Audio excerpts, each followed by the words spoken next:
The Co-Cathedral here in Houston will shut down beginning at 7:30 this morning in just about an hour for the funeral of Police Sergeant Steve Perez. Those streets include St. Joseph's Parkway, Fannin, and San Jacinto.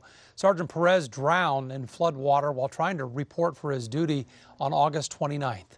Reporter Michelle Choi joins us now from the Co-Cathedral downtown to tell us how Sergeant Perez will be remembered later this morning. Michelle?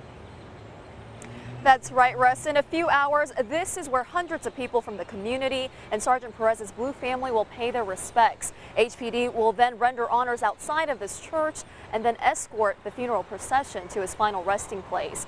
Now, 2 weeks ago, Sergeant Perez died while on his way to work during Harvey. He spent his final hours trying to make roll call and save flooding victims.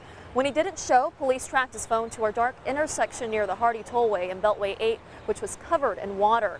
Police Chief Art Acevedo broke down during a news conference over a week ago, saying they didn't send divers in right away because they knew it was going to be a recovery and he couldn't put more officers at risk.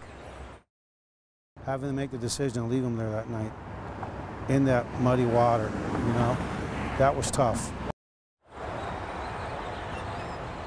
Chief Acevedo says he wants Sergeant Perez, a 34-year veteran of the force, to be remembered for his sacrifice. Now, Sergeant Perez's funeral service is set to start at 9:30 this morning.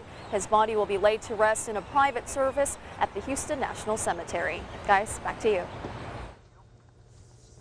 Thank you, Michelle. Today's funeral, by the way, is not open to the public. However, if you'd like to honor Sergeant Perez, you can salute the motorcade as it makes its way from the church to the Houston National Cemetery. That motorcade will leave downtown, head north on I-45 to the Beltway, then the westbound feeder road to Veterans Memorial.